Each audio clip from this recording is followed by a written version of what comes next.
বন্ধুরা, সানি আর অঞ্জলি কেন এখনো অবধি ভিডিও দিচ্ছে না? অঞ্জলি কি অবস্থায় আছে? এমনকি অঞ্জলির যে বেবি তার ওজন কত, অঞ্জলি যে সিজার করেছে তার টোটাল খরচটা কত, আজকে আবারও অনেক ইনফরমেশন তোমাদের সামনে নিয়ে এসেছি। চলো ভিডিওটা দেখো, চলো সবটা জানতে পারবে, সবটাই বলবো। চলো, হ্যালো বন্ধুরা, welcome back to my channel. আশা করবো তোমরা সবাই খুব ভালো আছো আর আমিও ভালো আছি। তো কি বন্ধুরা, সবাই অধীর আগ্রহে আছো তাই না, যে দেখতে পাবো কখন অঞ্জলির চ্যানেলে ভিডিও আসে, ভিডিওতে দেখতে পাবো যে তারা কি করছে, বাচ্চাটা কি করছে, অঞ্জলি কি করছে, কেমন অবস্থায় আছে তাই না।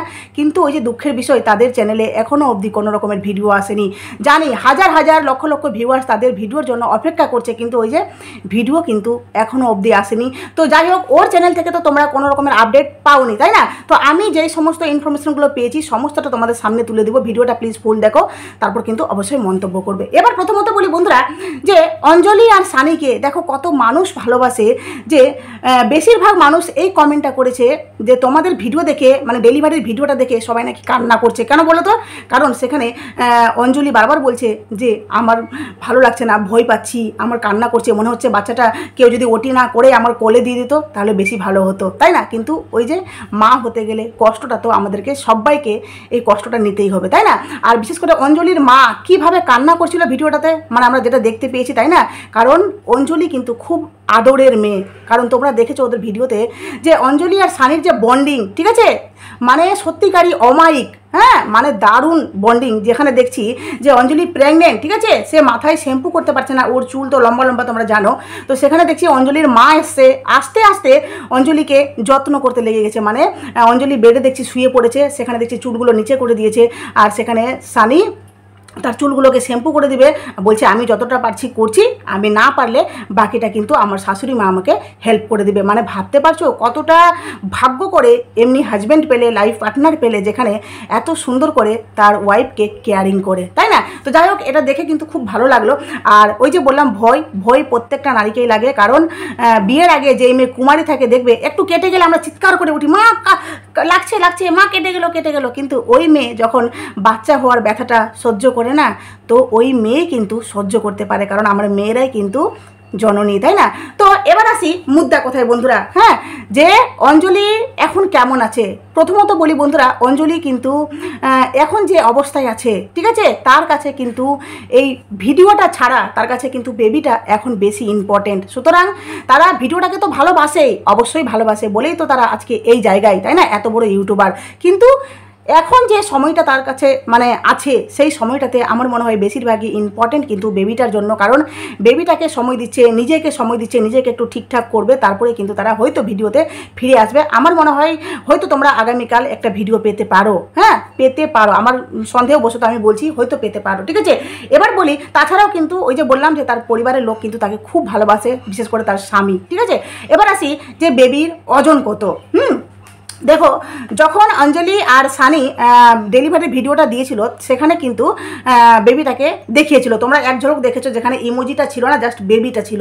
তোমরা লক্ষ্য করে দেখলে দেখতে পাবে ভিডিওটাতে যে ইমোজি ছাড়া কিন্তু এক ঝলক কিন্তু আমরা বেবিটাকে দেখতে পেয়েছি। সেখানে বেবিটাকে দেখে আমার যেটা মনে হয়েছে, আমি আমার অনুমানবশত বলছি, বেবিটার ওজন 2.5 থেকে 3 কিলো হতে পারে, ঠিক আছে। এটা আমি অনুমানবশত বললাম, বাকি যেটা বলবো যে তাদের খরচ কত হেনা তেনা সবটাই কিন্তু আমি তোমাদেরকে মানে জেনে বলছি, ঠিক আছে।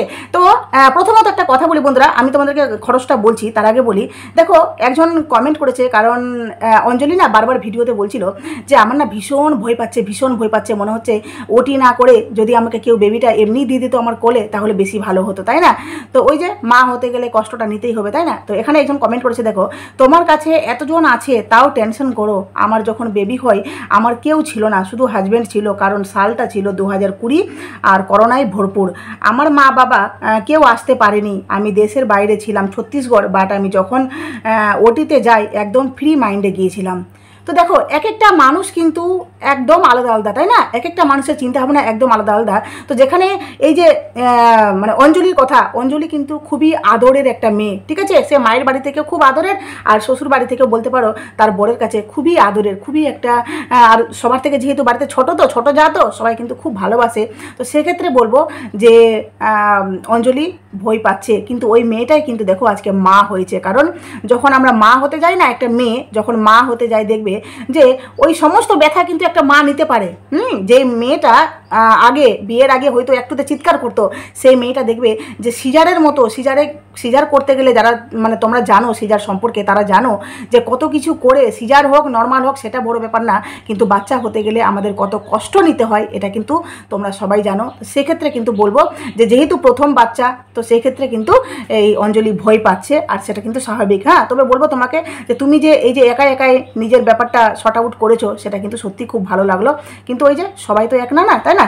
এবার বলেছে একজন, দেখো খুব একটা ভালো একটা কমেন্ট, ভালো বলবো না, মানে মানুষের চিন্তা ভাবনা কতটা বিকৃত মস্তিষ্কের। দেখো একজন বলেছে, হাই রে দুনিয়া, জীবনে বেঁচে থাকলে যে আরও কত কি দেখতে হবে জানি না। আমরা আগে জানতাম বাচ্চা প্রসবকালে মায়েরা ঠাকুর দেবতাকে ডাকে, কারণ বাচ্চা বড় হলে ধার্মিক, নম্র, সভ্য, শিক্ষিত হবে। আর এখন দেখছি ফুলসজ্জা থেকেই ভিডিও করা শুরু করেছে বাচ্চা হওয়ার ওটিতে ঢোকার পরেও।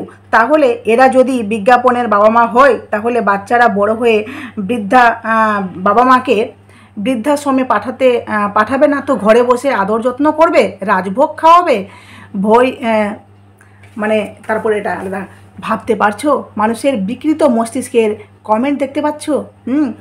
আসলে ওই যে বললাম, এক একটা মানুষ এক এক রকমের। বন্ধুরা দেখো, যারা ডেলি ব্লগিং করে তারা কিন্তু প্রত্যেকটা সময়, প্রত্যেকটা মিনিট, হ্যাঁ মানে যেগুলো অ্যাকচুয়ালি স্পেশাল মুহূর্ত, সেগুলো কিন্তু ক্যাপচার করে আমাদের সামনে ব্লগিংয়ের মাধ্যমে শেয়ার করতে চায়, কারণ তাদের দর্শকরাও দেখতে চায়, এই ব্যাপারটাকে অপেক্ষা করে থাকে। তোমরা অঞ্জলির ভিডিওটাতে গিয়ে হাজার হাজার কমেন্ট পাবে যে আমরা এই ভিডিওটা দেখার জন্য কত দিন ধরে অপেক্ষা করেছিলাম, তোমার চ্যানেলে এসে বারবার মানে দেখছিলাম, চ্যানেলটাকে সার্চ করছিলাম, বারবার ভিডিওগুলো খুঁজছিলাম যে কখন ভিডিও আসবে। এই যে তাদের মধ্যে অপেক্ষা, তারা যে অঞ্জলি আর সানিকে যে ভালোবাসে, এটা কি কম পাওয়া বলো তো বন্ধুরা?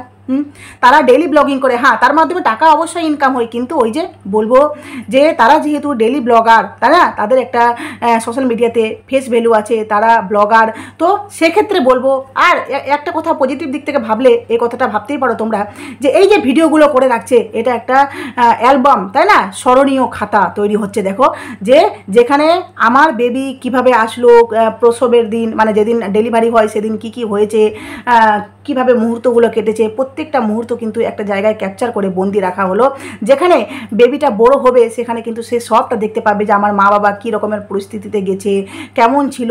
এটার মানে এটা কখনো হয় না যে আমি বড় হব, হ্যাঁ সেখানে আমার বাবা মাকে এইসব দেখবো যে বাপরে আমার বাবা মা আমাকে নিয়ে ভিডিও করেছে, টাকা ইনকাম করেছে, তো আমার বাবা মাকে বড় হয়ে আমি অসভ্যের মতো বৃদ্ধ বাবা মাকে বৃদ্ধাশ্রমে পাঠিয়ে আসবো, মানে রেখে আসবো। এটা কি সত্যি? এটার সাথে এটা কি যায়? হ্যাঁ, এক একটা মানুষ এক এক রকমের, কত বাচ্চা কাচ্চা দেখবে জন খাটবে কিন্তু বাবা মাকে খুব ভালোবাসবে। অনেক বাবা মা আছে তাদের সন্তানরা বড় বড় চাকরি, বড় বড় অফিসার, অথচ বাবা মাকে তারা বৃদ্ধাশ্রমে ফেলে রাখে। কেন? সত্যি কি তারা কি ওই ছোটোবেলায় বা যখন বাচ্চাটা ছোটো ছিল তখন তাদের বাবা মাকে এভাবে ব্লগ করেছিল ওই জন্য? না গো, চিন্তা ভাবনাটা নিজেদের পাল্টাও, ঠিক আছে? তো ব্লগারদের তো লাইফস্টাইলটাই হলো শেয়ার করা, তাই না? ব্লগার মানে কি, সে লাইফস্টাইলটা শেয়ার করছে, তার জন্যই তো তারা প্রত্যেকটা মুহূর্ত, স্পেশাল মুহূর্তগুলো আমাদের সামনে ক্যাপচার করে শেয়ার করছে, ঠিক আছে? সেখানে আমার মনে হয় না যে একটা মানুষ এতটা নিম্ন চিন্তাভাবনা তাদের মানে এই কমেন্ট বক্সে ব্যাখ্যা করতে পারে। যাই হোক, তো আমি তোমাদের কাছে প্রথমত বলি বন্ধুরা, ওই যে বললাম না যে মানে সিজার হতে তাদের টোটাল খরচটা কত হয়েছে। দেখো যে নার্সিংহোমের কথা আমি তোমাদেরকে বলেছি, ইকো নার্সিংহোম, তাই না, ইকো নার্সিংহোম বারাসাতে, তো সেখানে এমনিতে খরচ নেই গিয়ে 35 থেকে 40 হাজার, ঠিক আছে? তোমার যদি সিজার করার জন্য তুমি একটা পেশেন্টকে সেখানে মানে অ্যাডমিট করাও, তো সেখানে তোমার 35 থেকে 40 হাজার খরচ নেবে। এবার তারপর যদি সেটা তো আছে, ঠিক আছে, ফিক্সড রেট। এবার তারপর তুমি কেবিন এক্সট্রা করে বুক করো, তারপরে তোমার বেবির যদি বাচ্চা হওয়ার পর কোনো কিছু হয়ে যায়, সেটা মানে আলাদা করে জানো যে বাচ্চাদের জন্য একটা আইসিইউর ব্যবস্থা করা হয়, ঠিক আছে? তো সেখানে হ্যাঁ মানে প্রত্যেকটা ক্ষেত্রে তোমার এক্সট্রা যেটা চার্জ হবে, ঠিক আছে, এক্সট্রা চার্জের ক্ষেত্রে সেটা কিন্তু আলাদা রকমের তোমার টাকা কাটবে। তার জন্য তোমার ওখানে মানে যে টোটাল টাকাটা, ঠিক আছে, টোটাল অ্যামাউন্টটা কিন্তু বেশি হতে পারে। হ্যাঁ, তো এখানে আমি বলবো যে দাঁড়াও, হ্যাঁ এবার বলছি তোমাদেরকে যে ওই যে বললাম যে বাচ্চা যখন মানে আসবে, ঠিক আছে, বাচ্চা যখন সিজার করা হয়ে যাবে, তারপর বাচ্চাটা কেমন অবস্থায় আছে, কি পরিস্থিতিতে আছে, তারপর বাচ্চাটাকে আইসিইউতে রাখা, মানে বাচ্চাদের কি বলে যেন ওটা NICU মনে হয়, ঠিক আছে। তো যাই হোক, সেখানে বাচ্চাটাকে রাখা হবে, তারপরে সেখানে বাচ্চাটার কত খরচ, যদি বাচ্চা সুস্থ না থাকে, যদি বাচ্চা সুস্থ থাকে, মাও সুস্থ থাকে, তাহলে ওখানে নর্মাল চার্জ আছে 35 থেকে 40,000, ঠিক আছে। এরপরে বাকিটা ওই যে বললাম যে যেভাবে তোমার খরচ হবে বা মায়ের কোনো রকমের অসুবিধা হয়ে গেলো, তাহলে সেখানে কিন্তু আলাদা রকমের চার্জ হতে পারে, ঠিক আছে। তো এটা হলো গিয়ে অ্যাকচুয়ালি মুদ্রা ব্যাপার। আর ভিডিও কেন আসছে না সেটাও তোমাদের কাছে ক্লিয়ার করেছি, যে তারা এখন আপাতত হয়তো নিজের ভিডিও থেকেও বেশি বাচ্চাটাকে সময় দিচ্ছে, নিজেকে সময় দিচ্ছে, কারণ নিজে স্টেবল না হলে ভিডিও করবে কি করে, তাই তো। তো সেটাই হলো গিয়ে মেন ব্যাপার। তবুও বলবো যে যারা তাদেরকে ভালোবাসো, যারা তাদের জন্য অপেক্ষা করে আছো, তাদেরকে বলবো একটু অপেক্ষা করো, হয়তো আগামীকাল ভিডিও আসতে পারে, ঠিক আছে। আর এখানে আমি কেন বলো তো কিছু কিছু কথা না আমি লিখে নিই, কারণ আমি চাই না যে তোমাদের কাছে কোনো রকমের ভুল বার্তা আমি দিই, ঠিক আছে। যেটা আমার মানে যেটা আমি জানতে পারি, ইনফরমেশান পাই, সেটা আমি অবশ্যই খাতাতে নোট করে নিই, তারপর তোমাদের সামনে বলি, যাতে তোমাদের সামনে সঠিক ইনফরমেশানটা আমি দিতে পারি, ঠিক আছে। আর অনেকে বলছে, একজন কমেন্ট করেছে, ওখানে দেখলাম যে পাগলামি আর কত দেখবো, হ্যাঁ এরা বাথরুমে গেলেও ভিডিও বানাবে। ওই যে বললাম, এক একটা মানুষ এক এক রকমের। দেখো প্রত্যেকটা মানুষ, কেউ বলছে ইস বাচ্চা যখন যাচ্ছে ওটিতে ঢুকছে ঠাকুরের নাম না নিয়ে, হ্যাঁ এরা ভিডিও করতেই ব্যস্ত। তোমরা কি মায়ের অবস্থাটা বুঝেছো? তার মনের ভিতরে কি উথাল পাথাল চলছে, সে মনে মনে কি বলছে, সেটা কি তোমরা শুনতে পেয়েছো? তোমাদেরকে যেটা দেখানো হয়েছে, মানে ক্যামেরাতে যেটা ক্যাপচার করা হয়েছে, সেটাই তোমরা জাস্ট বাইরের লুকিংটা দেখেছো, তাই না? হ্যাঁ মানে তোমরা বাইরেরটা দেখেছো, ভিতরেরটা কি দেখেছো কি অবস্থায় আছে? তোমরা একটা ভিডিওতে দেখবে, এই অঞ্জলি নিজে বলেছিল যে আমি না, আমার ভিতরে অনেক রকমের টেনশন হয়, জানো তো, আমি না সেটা তোমাদের কাছে শেয়ার করতে পারি না, করতে চাই না, কারণ আমি চাই না সোশ্যাল মিডিয়াতে আমার বেদনা দুঃখ এগুলো শেয়ার করতে। আমি চাই আমার যে খুশির মুহূর্তগুলো সেগুলো তোমাদের সামনে শেয়ার করি, যাতে তোমরা সেগুলো দেখে আনন্দ পাও বা আমিও আনন্দ পাই, ঠিক আছে। তো যার জন্য বলবো এক একটা মানুষ এক এক রকমের, এর মানে ওই হাসছে যে ওর ভিতরে কিছু হচ্ছে না, ওর ভিতরেও কিন্তু টেনশন হচ্ছে, কষ্ট পাচ্ছে। হাজার হলেও সে ব্লগার হলেও তার ভিতরে কিন্তু একটা মন আছে, সে রক্ত মাংসে গড়া আমাদের মতোই, তাই না? তো ব্লগাররাও তো মানুষ, তাই না? তো যাই হোক, আর একজন বলছে, হ্যাঁ নর্মাল একজনের কোশ্চেন দেখলাম, খুব ভালো একটা কোশ্চেন, বলছে যে অঞ্জলি তোমার নর্মাল ডেলিভারি না করে তুমি কেন সিজার করতে গেলে? দেখো এখনকার সময় না বেশিরভাগই তোমরা লক্ষ্য করে দেখবে যে বেশিরভাগ পেশেন্ট, বেশিরভাগ মানে প্রেগনেন্ট লেডিগুলো সিজার করতে যায়, একদম সিজার। আর ডাক্তারবাবুরা এখন দেখবে যারা চেক আপ, মানে যাদের কাছে তুমি রেগুলার চেক আপ করতে যাও, তারাও দেখবে যে নার্সিংহোমে হোক বা হসপিটালে হোক, তারাও কিন্তু সিজার করে। তারা এমনিতেই পেশেন্টকে বলে দেয় সিজার অমুক দিন সিজার করা হবে, ঠিক আছে। নর্মাল এখন খুবই কম হয়, কারণ এখন রিস্কটা খুবই কম নেওয়া হয়।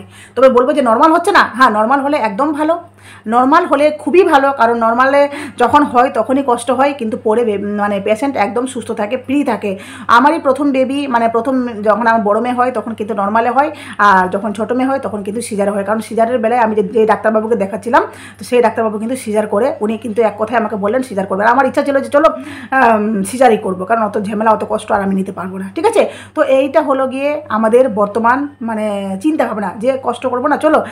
কারণ সিজার হতে গেলে না তোমার যে পুরো কোমর থেকে নিচে একদম পুরো করে দেয়, ঠিক আছে, মানে ভতা বলতে পারো অ্যাকচুয়ালি। তো সেক্ষেত্রে তখন কষ্টটা হয় না, কিন্তু পরে প্রচুর কষ্ট হয়, এমনকি সারাটা জীবন কোমর ব্যথা থাকে, ঠিক আছে। তো যার জন্য বলবো কোমর ব্যথা, তারপরে যেখানে সেলাইটা হয় পেটে, সেটা দেখবে মাঝে মধ্যে চুলকায়। তো আমাদের কষ্ট হয়, সিজার করতে গেলেও কষ্ট হয়, নর্মাল হলেও কষ্ট হয়, কিন্তু নর্মালে ওই যে তখনই হয়, পরে কিন্তু অতটা হয় না। আর এখন তো বয়স হলে সবার দেখবে যে কোমর ব্যথা শুরু হয়ে যায়, তাই না? 40-এর পরে দেখবে সবার কোমর ব্যথা শুরু হয়। আর সিজার করলে এই সিজারের মানে 2-3 বছর পর থেকে একটু একটু ব্যথা করে। তো যাই হোক, চলো ভিডিওটা এখানে শেষ করলাম। প্লিজ তোমাদের মূল্যবান মতামত অবশ্যই আমার কমেন্ট বক্সে দিও। আর তোমরা এই যে ইনফরমেশনগুলো পেলে তোমাদের কেমন লাগলো, আর তোমরা সবাই অধীর আগ্রহে আছো অঞ্জলির ভিডিওর জন্য, তো হয়তো তাড়াতাড়ি ভিডিও চলে আসবে, আমার মনে হয় আগামীকাল চলে আসবে। চলো ভিডিওটা এখানে শেষ করলাম। প্লিজ নতুন থাকলে চ্যানেলটি সাবস্ক্রাইব করে নোটিফিকেশন প্লিজ পাশে থাকো। টাটা।